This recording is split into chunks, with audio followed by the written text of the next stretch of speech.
Muy buenos días a todos. Es realmente una alegría poder compartir este día en el que marcamos un paso más en lo que es el transitar de la Iglesia cristiana en estas tierras. Día marcado también, y una época marcada también, en un tiempo en el cual somos llamados como cristianos a caminar cada vez más cerca uno al lado del otro, dando ese testimonio de unidad al que nuestro Señor Jesucristo nos ha llamado y nos sigue llamando hoy en día. Cuando hablamos de reforma luterana, me siento un poco más cómodo hablar de reforma protestante, porque al hablar de reforma luterana nos centramos solamente en una persona y en un momento histórico, tal vez momento histórico que más avances tuvo, más repercusiones tuvo, y también, por qué no decirlo, una persona que ha tenido mucho coraje para decir lo que sentía y lo que vivía como expresión de fe. En ese sentido, cuando hablamos del proceso de la Reforma, tenemos que tomar en cuenta lo que ya nos han mencionado los presentadores.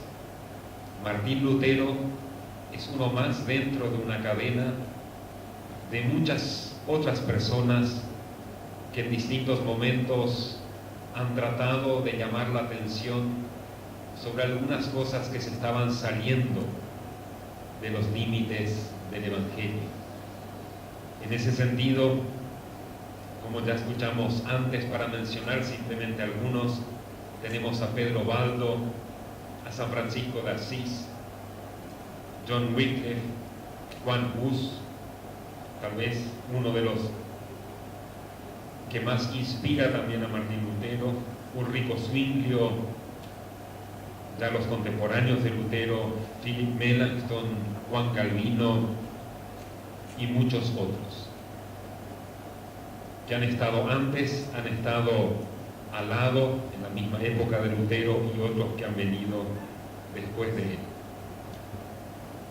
Pero quisiera hablar un poquitito en primer lugar sobre la vida de Martín Lutero, sin entrar en demasiados detalles, porque si hablamos de su biografía hoy la podemos leer y encontrar en todos lados. Martín Lutero, nacido como Martin Luther, y los que entienden alemán sabrán lo que significa esa palabra, Luther. Más tarde recién asume el actual apellido de Luther. Luther en alemán es bestia. Y Luther tiene que ver con el ser iluminado. Martín Lutero nació el 10 de noviembre de 1843 en Eisleben. La familia, como decíamos, empezó a usar también su apellido en distintas variantes para no ser siempre la familia Luther. Es así que Martín Lutero termina usando la forma de Luther. Su padre, Hans Luther, y su esposa, Margaret Lindemann, fueron agricultores y propietarios de una pequeña mina, y si bien no hay datos muy exactos, se cree que Martín fue el segundo hijo de probablemente 9 hermanos. Se crió en la ciudad de Mansfeld, cursó estudios en la Escuela Latina en Mansfeld desde 1848, y después en Magdeburgo y luego en Eisenach.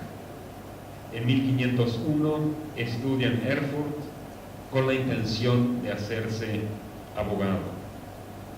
Y cuenta la historia que un día por la noche, en medio de una tormenta, lo agarra un rayo, y en el medio de la desesperación él exclama: Santa Ana, si me liberas de esta situación y si no me muero, me haré monje. Y así fue. Terminó haciéndose monje posteriormente de la orden agustiniana, donde ingresó en 1506, Poco tiempo después se ordenó como sacerdote. En 1509 se licenció en teología y volvió a Erfurt. En 1510 viaja a Roma en representación de distintos monasterios agustinos. Y allí en ese viaje le empezó a preocupar cada vez más la pregunta a la que quiero llegar un poco más en profundidad después, es la pregunta por la salvación. En 1512 se doctoró y asumió la cátedra de teología bíblica y ya se traslada a Wittenberg hasta su fallecimiento. El 31 de octubre de 1517, Martín Lutero se convierte en una figura pública al exponer en la puerta de la iglesia del castillo de Wittenberg sus 95 tesis escritas sobre la venta de las indulgencias. Y lo pone en esa iglesia y en esa fecha justamente por la gran celebración que encontraría lugar allí el día 1 de noviembre. Martín Lutero trataba siempre de defender sus opiniones en debates universitarios en Wittenberg y también en otras ciudades. Por esta razón fue investigado por la Iglesia Romana de entonces, determinándose la condena del Papa León X en junio de 1520 de sus enseñanzas y posteriormente su excomunión de la Iglesia en enero de 1521. En abril de ese año fue convocado ante el emperador Carlos V en la Dieta de Worms, pidiéndosele que se retractase ante las autoridades tanto seculares como eclesiásticas, a lo cual él obviamente se negó diciendo simplemente: aquí me tienen parado, solamente me podré retractar de lo dicho y lo escrito si a través de la palabra de Dios me muestran los errores. Si así fuese, me retracto. Mientras tanto, no podré retractarme porque para mí mi conciencia me ha traído hasta aquí y uno no puede ir en contra de su propia conciencia. Obviamente esto provocó bastante movimiento, bastantes sorpresas y la situación se iba tornando cada vez más tensa y más difícil, tanto a nivel político, secular, y a nivel eclesiástico. Se iba sucediendo una cosa detrás de la otra. Así surge, por ejemplo, la famosa guerra de los campesinos, quienes, inspirados en el concepto de Lutero, deciden hacer frente a sus amos. Él no pensaba nunca que su pensamiento llegaría hasta allí. También frente a eso termina aconsejando a los príncipes de qué hacer y cómo enfrentar esta guerra, también sin pensar que terminaría como terminaría, cuando toman las armas y se produce una masacre tremenda. Martín Lutero contrajo matrimonio en junio de 1525 con Catalina von Bora, una conocida normalmente como monja, más adelante volveré a hablar un poco de ella, quien se convierte a partir del casamiento en su fiel colaboradora. Con ella tuvo 3 hijas y 3 hijos, todos nacidos en Wittenberg: Johannes, Elizabeth, Magdalena, Martin, Paul y Margarete.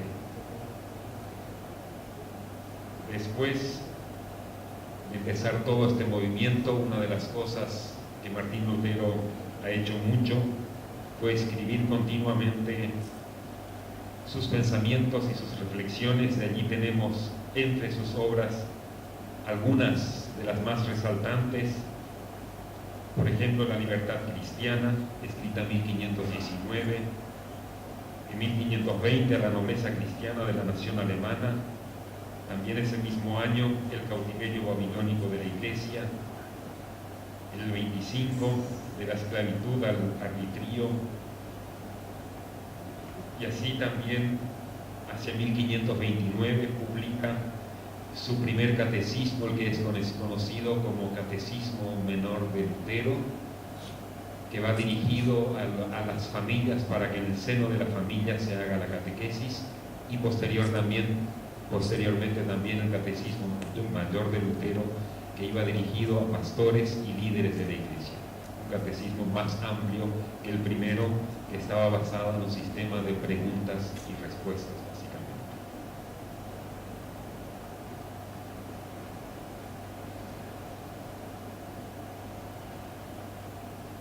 Tal vez para ir entrando un poco en el tema de lo que llevó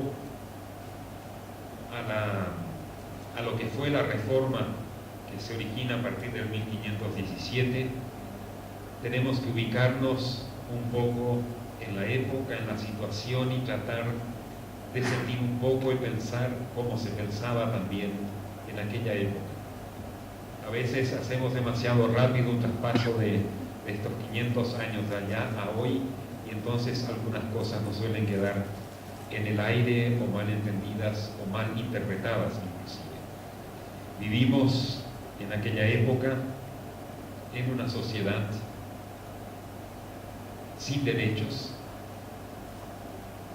una sociedad que estaba dirigida por las clases dominantes, y un enorme pueblo que no tenía otra cosa que bajar la cabeza y hacer lo que se le decía que tenía que hacer. No voy a entrar mucho en detalles históricos, porque si no el tiempo se nos va a ir demasiado rápido.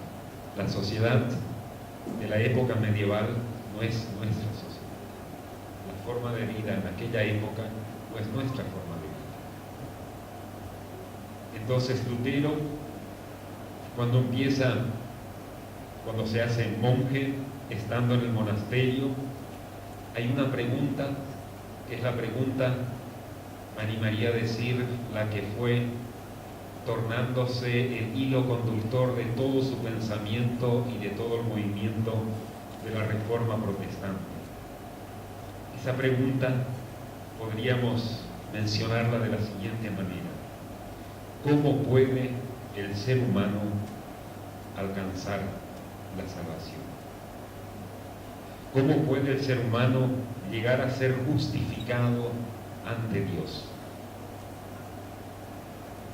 Siendo Lutero mismo de una personalidad muy fuerte, muy inquieta, ya como monje, luego como sacerdote y como profesor, no encontraba en un primer momento una respuesta satisfactoria a esa pregunta, una respuesta que pudiera tranquilizar su ser y su conciencia.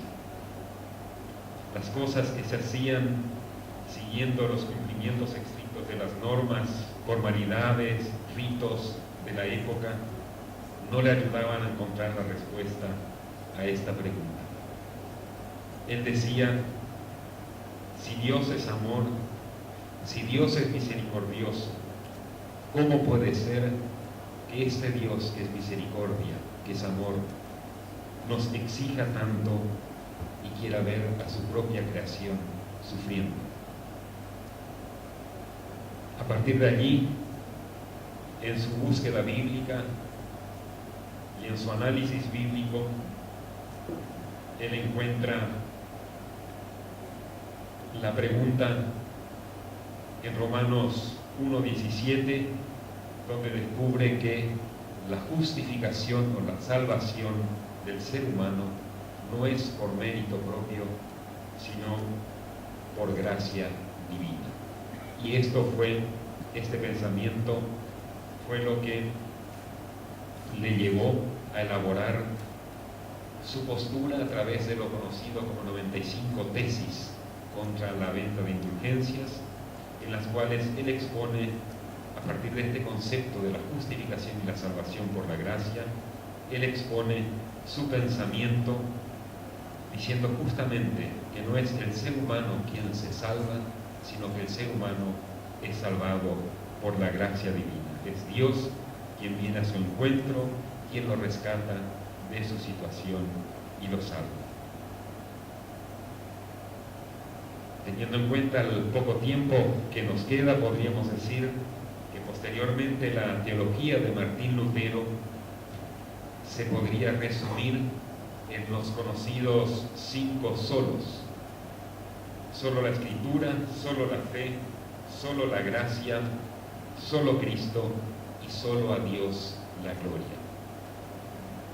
Solo la Escritura, solo la Biblia es la palabra de Dios inspirada, es decir, la única fuente de doctrina y que es accesible a todos.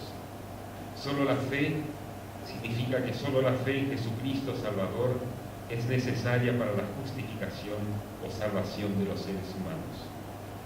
Solo la gracia, esto es afirmar que la salvación viene solo por la gracia divina, por la gracia de Dios, no por un mérito ni por obras propias. Y en ese sentido, hablando de las obras, él dice que la primera y mayor obra del ser humano es la obra de creer. Solo Cristo enseña que Jesucristo es el único mediador entre Dios y el hombre y que no hay salvación fuera de él. Y por ello, solo a Dios la gloria. La salvación y justificación del hombre es obra directa y exclusiva de la misericordia de Dios. Y quiero mencionar en los 2 o 3 minutos que me quedan algunas consecuencias que esto tuvo en aquella sociedad y en la sociedad actual también. A partir de este concepto de la salvación por la gracia surge también el concepto de la libertad cristiana, que dice que cada cristiano es Señor y siervo de todos y de todas las cosas, y cada cristiano al mismo tiempo está sujeto y supeditado a todos y a todas las cosas. Es decir, por la fe en Dios, cada cristiano es Señor y libre de todo, pero por el amor es un ser que está sujeto a todos.